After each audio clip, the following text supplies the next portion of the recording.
संत मत धारा आपकी सेवा में प्रस्तुत। जय गुरु को कीजिए दंडवत, कोटि कोटि प्रणाम।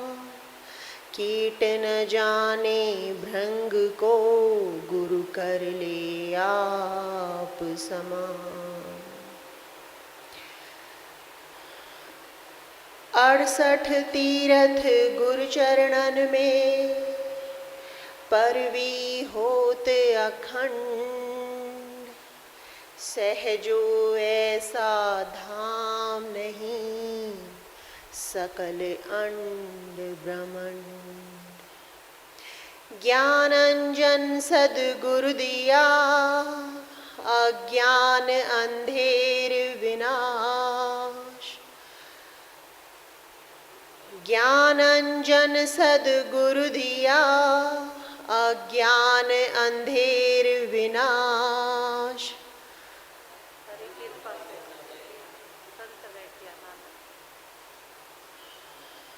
हम लोग कल श्री सद्गुरुदेव जी के जन्मदिन पर उपस्थित हुए थे। आज उसी का जो है अगला दिवस है और हमें प्रभु चर्चा का, गुरु गुणगान का जो है वो अवसर मिला है। रास्ता देखने का और फिर उस पे चलने का, लक्ष्य को निर्धारित करने का और उस तक पहुंचने का एक और मौका, एक और अवसर हमें श्री गुरुदेव जी के चरणों में बैठकर प्राप्त हुआ है। करनी ऊंची जगत में, करनी ऊंची जगत में, ये साहिब कह कर गए हैं। तो करनी क्या है और क्या थी और क्या होनी चाहिए? करनी, कर्म प्रधान विश्व रचि राखा, जो जस कर्म कर तस फल चाखा। कर्म, करनी, करनी से ही हम इस संसार में हैं, करनी से ही हम इस संसार में से जाएंगे। करनी ही रास्ता है, करनी ही गिरावट थी, करनी ही उठान है, करनी ही पहुंच है और करनी ही रास्ता। ऐसा नहीं है जब ये कहा गया कि कर्म प्रधान विश्व रचि राखा। यहाँ कौन प्रधान है? करनी। इस संसार में करनी ही प्रधान है। इस संसार को रचने से पहले इस संसार के मालिक ने, निरंजन ने, ज्योत निरंजन जिन्हें हम नाम से पुकारते हैं, कर्म को, करनी को प्रधान बनाकर रख दिया। उन्होंने तय किया, जैसे हम अपना घर बनाते हैं, अपना स्कूल खोलते हैं, अपना कारोबार शुरू करते हैं, अपनी नौकरी करते हैं, हर जगह पर अपने अपने कायदे हैं, अपने कानून हैं, अपने रूल्स हैं, अपना अपना, सबका अपना अपना चलाने का तरीका है।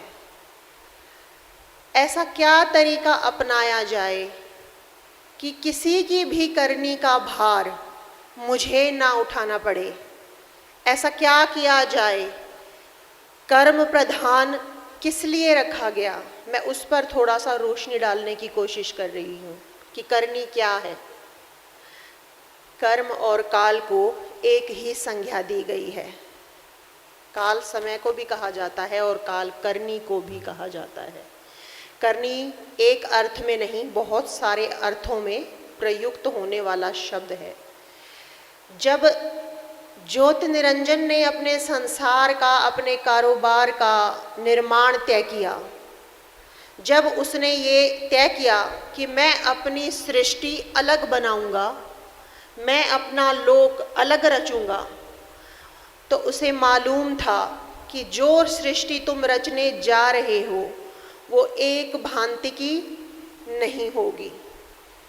एक भांति की सृष्टि अगर होती तो शायद कानून एक ही होता और एक कानून, एक जैसे सब लोग होते, एक जैसे ही सब जीव होते, एक जैसे ही सब करनियाँ, सब कर्म एक ही जैसे होते। लेकिन क्योंकि ज्योत निरंजन सतलोक से निकाला जा चुका था, तो ये उसके लिए मुश्किल था कि वो ऐसा कोई लोक बना सके जो सतलोक के जैसा हो, जिसमें सब कुछ एक जैसा हो, क्योंकि वो अपने पिता के जैसा नहीं था। तो जो जैसा है उसकी संतान में उसके गुण अवश्य आएंगे। तो कहीं ना कहीं उसके साधना बल में, उसके ज्ञान में, उसकी तपस्या में ये निहित था, उसे भान था उस चीज़ का कि जो तू रचना करने जा रहा है, जो तू बनाने जा रहा है, उसमें क्या क्या होगा आगे चलकर। तो तू क्या ऐसा करे कि तेरी संतान तेरी जैसी भी रहें, लेकिन तेरे ऊपर उनके कर्मों का कोई भार ना आ सके। उसने बहुत तपस्या की थी, उसमें तपोबल बहुत ज़्यादा था। वो रच सकता था अपनी सृष्टि को स्वयं के अनुसार। वो अपने हिसाब से अपनी जीवात्माओं को उनके कर्म, हाँ, फिर उसको क्या लगा कि जब ये लोग, ये आत्माएं शरीरों को धारण करेंगी, तो तू इन शरीरों को कैसे बदलेगा? अगर तूने एक ही शरीर दे दिया तो सृष्टि क्या रची? जो जिस शरीर में रहा वो उसी में रह गया, तो उसका अर्थ है कि वो सतलोक में रह गया, वो एक जैसा ही रह गया। मृत्यु काल किसे कहते हैं? मृत्यु। तो मृत्यु जब है, उसकी रचना में अगर मृत्यु ना हो, समय ना हो, तो वो उसकी रचना नहीं कहलाएगी। और बाध्य था वो कि वो सतलोक के जैसी रचना नहीं कर सकता, क्योंकि वो उनके जैसा नहीं है। उसे अपने जैसी सृष्टि रचनी थी। वो जानता था तू कैसा है। हम अपने अपने मनों में, हम बाहर कुछ भी बन लें, अपने अपने मनों में, अपनी अपनी अंतर आत्मा में हम जानते हैं हमारे अंदर कितना सच है, कितना झूठ, कितना गुण है, कितना अवगुण, कितना हमने पाप कमा लिया, कितना हम पुण्य की तरफ चल रहे हैं। हम अपने आप को जानते हैं। यही वो गुण है जो सतपुरुष जी का गुण है, वो उसमें भी है। वो भी ज्ञान रखता है, बहुत ज्ञानी है। आपने श्री कृष्ण भगवान को गीता का उपदेश देते हुए सुना है, इतना ज्ञानी है। हम जैसा कोई भी नहीं, उसके जैसा ज्ञानी। तो ज्ञान से परमात्मा नहीं, ज्ञान से सतलोक नहीं, ज्ञानी तो महाज्ञानी है वो। और उस ज्ञान से क्या हुआ? उसे पता लगा कि सब तेरे जैसे होंगे, बल्कि तेरे जैसे भी नहीं होंगे, क्योंकि तू भी अपने पिता के जैसा नहीं है। डी ग्रेड जैसा तू है, तेरी संतानें उससे कहीं और ज़्यादा गिरती गिरती गिरती और गिरती चली जाएंगी। मृत्यु इसके लिए निर्धारित हुआ कि तू क्या बनाए कि खेल भी जारी रहे, पाप भी हो। पाप भी हो, किसको खाएगा? अगर पाप नहीं हुआ तो क्या मालिक को खा जाएगा? पॉजिटिविटी गुण मालिक हैं, तो तू क्या उन्हें खा जाएगा? आत्मा का भक्षण कर सके, वो तो तेरे बस में नहीं। गुण किसका प्रतीक है? आत्मा का। सद्गुण किसका प्रतीक है? सद्गुरु किसका प्रतीक है? सद्गुरु का। सद्गुरु का रूप है आत्मा। आत्मा सो परमात्मा। तू परमात्मा को नहीं खा सकता। वो खा जाता आत्मा को भी, लेकिन नहीं खा सकता, क्योंकि वो कहाँ से है? वहां से है जहां पे समाप्ति मृत्यु नहीं है। तो उसे पता था कि आत्मा से अलग तू क्या दे पाएगा अपनी सृष्टि को। अगर तू आत्माओं के, ये वचन लिया गया था उसे भी कि तू मेरे जैसे सृष्टि रचना, तू इन्हें ऐसी देहों में मत बांध देना, ये मेरी सुरतियां हैं। लेकिन उसने आजादी मांगी थी, और आजादी जो मांगता है, याद रखिए, जिसे आजादी मिलती है, कर्म का बोझ अपना कर्म का निर्धारण जो स्वयं करता है, उसके कर्म का फल उसे बाध्य करने का अधिकार रखता है। तो उसे ये पता था कि तेरे हाथ में दो ही चीजें हैं, एक मन और एक शरीर। इनमें इतना अपना आप, इतनी मृत्यु, इतना पाप, इतनी नेगेटिविटी भर दे कि बार बार मृत्यु, और जो जीवन है, जो आत्मा है, वो तो कहीं ऐसी जगह रह जाए कि वहां उसका रहना ना न रहना। देखा है ना आप लोगों ने, अमर बेल जो होती है, कस्क्यूटा, जिस पेड़ के ऊपर वो गिर जाती है वो पेड़ को खा जाती है, उसे समाप्त कर देती है। मन और शरीर वही अमर बेल हैं जो आत्मा को समाप्त कर देती हैं एक तरह से। बस की बात ये नहीं है कि आत्मा समाप्त हो जाए, फिर भी हो जाती है, क्योंकि उसका सारा बल मन में आ जाता है, पाप में आ जाता है। हम जितना बुरा सोचते हैं, जितना बुरा करते हैं, हमारे अंदर वो बनता चला जाता है, जिसका नाम है मृत्यु काल। तो उसे पता था कि जैसे ही तू अपना संसार रचने लगेगा, तेरी प्रजा कैसी होगी, तेरे से भी कहीं नीची होगी। तो कुछ ऐसा बना कि अगर इनके कर्मों का बोझ तुझ पे आ गया तो तेरे तपोबल को ले बैठेंगे, तेरे ही अंश हैं, तेरे तपोबल को ये समाप्त कर देंगे अगर तूने इन्हें आजादी नहीं बख्शी। तो कुछ ऐसा कर कि सृष्टि के बनाने से पहले ऐसा कर जा कि तेरे तपोबल को कोई हानि पहुंच ना पाए, वरना हम ऐसे हैं, हम काल को भी ले बैठते। सच बता रही हूं, क्योंकि हमारे अंदर संस्कार जन्मों से ऐसे पढ़ते जा रहे हैं कि हम काली कंबली से भी ज्यादा काले हैं। हम उस काल को खा जाने की ताकत रखते हैं, लेकिन वो हमें खा जाता है। क्यों?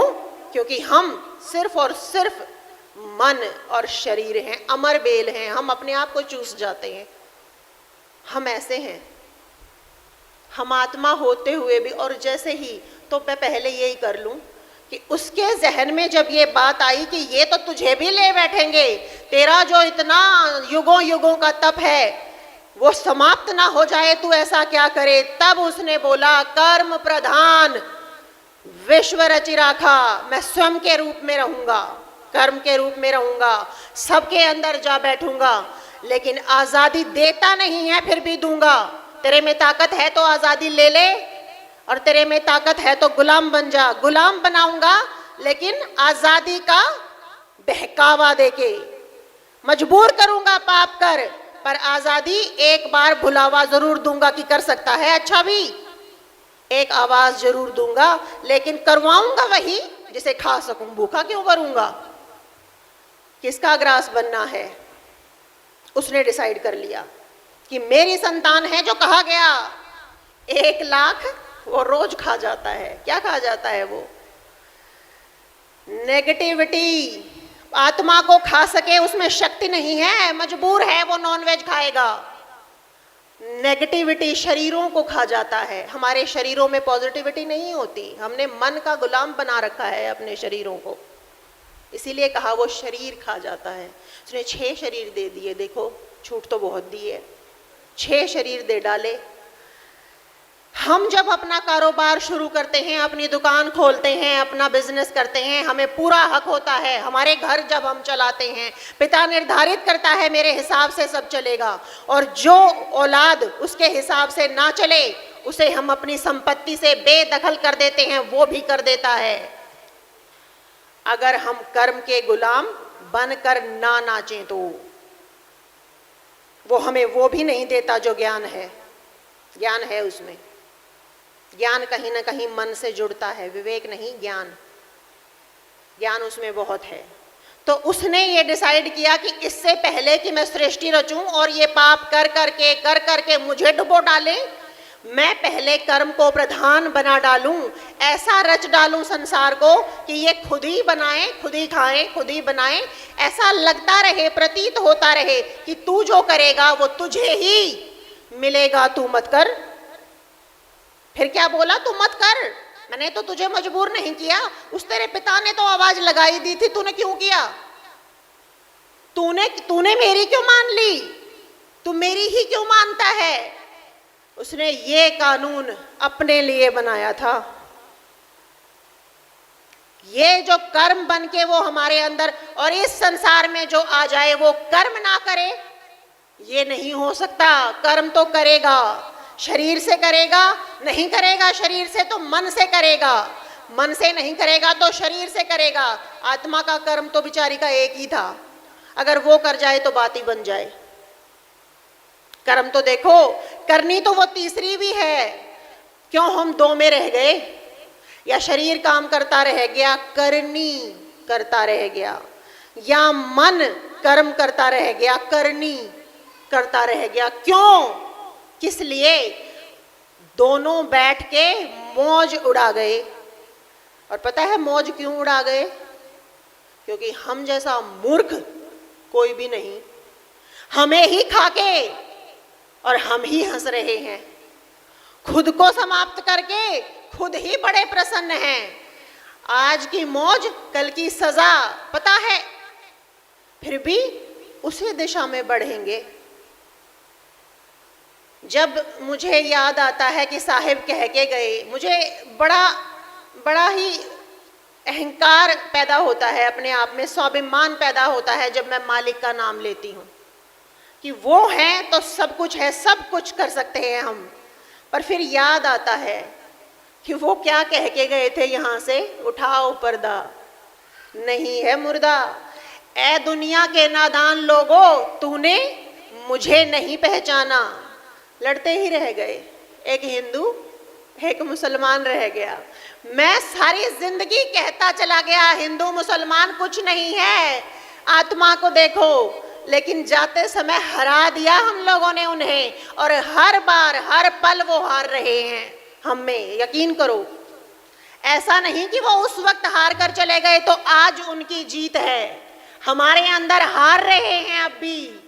वो जो मन, वो जो कर्म, वो जो करनी, उसको जो हम दिशा नहीं दिखा पाते हैं, वो हम वही हैं कि उठाओ पर्दा नहीं है मुर्दा। ए दुनिया के, अरे तुम अपने आप को पहचान लो। ए दुनिया के नादान लोगों, तुमने मुझे नहीं पहचाना, तुमने अपने आप को ही नहीं पहचाना। कहाँ तुम हिंदू और मुसलमान, तुर्क और ईसाई रह गए? तुम मुझे अपने आप को ही पहचान लो। सारी जिंदगी मैंने इतना लगा दिया वक्त, तो हार के चला गया। फिर मुझे वो अहंकार कहीं मुझे विचलित होता हुआ नजर आता है कि नहीं, जिसका घर उसी का कानून, जिसके बच्चे उसी का सब कुछ, जिसने अपना संसार लिया है वो अपनी शक्ति दिखा जाता है हर बार। हमारे शरीरों में रह के अमरबेल बन के हमारे उस तीसरे को, वो जो पहला होना चाहिए था, उस तीसरे को चौथे तक पहुंचने ही नहीं देता है। कौन है चौथा? वो परमात्मा। देखो आज वो चौथा है, वो तीसरा हो सकता था लेकिन चौथा है। चौथा है क्योंकि आत्मा का परमात्मा को दीदार ही नहीं हो पाता। उसको दो ही चीजें दिखती हैं, अपना कर्म, अपना शरीर, अपना मन, बस इतना ही दिख पाता है। वो परमात्मा, वो चौथा हो गया। उसका नंबर जब तक आता है हमारी उम्र निकल जाती है। जब तक कोई झंझोड़ने आता है हमें, तब तक हमारी उम्र हमारे हाथ से फिसल जाती है, और वो करनी, वो कर्म हमारा दुश्मन बनके हमारे सामने सांप बनके फुफकारता हुआ नजर आता है। देखा होगा जब किसी की अकाल मृत्यु नहीं होती, जब कोई असमय नहीं मरता, उस इंसान की आंखों में से ज्यादातर, सुना है मैंने, आंसू गिरते हुए नजर आते हैं। वो आंसू किसके लिए रोता है? वो अपने लिए रोता है। वो उस वक्त अपने बच्चों के लिए नहीं रोता, उस वक्त अपने धन के लिए नहीं रोता, उस वक्त वो अपना होता है कि पहचानो मुझे, तुमने मुझे नहीं पहचाना। वो पहचान उस वक्त मिलती है जब सब कुछ अमरबेल वो उस पेड़ को निचोड़ के खत्म जब कर जाती है, वो कहा मैंने, कैसे वो अमर बेल खा जाती है उस पेड़ को। वो मृत्यु, जब तक सांसें हैं तब तक कहीं हरियाली है, तब तक कहीं उम्मीद है, आशा है। वही बात है, द्विअर्थी है संसार। आशा के भी दो अर्थ हैं, जिस दिशा में निकल पड़ो उधर ही ले जाएगी, उधर ही ले जाएगी। बस दिशा हम कौन से निर्धारित करते हैं।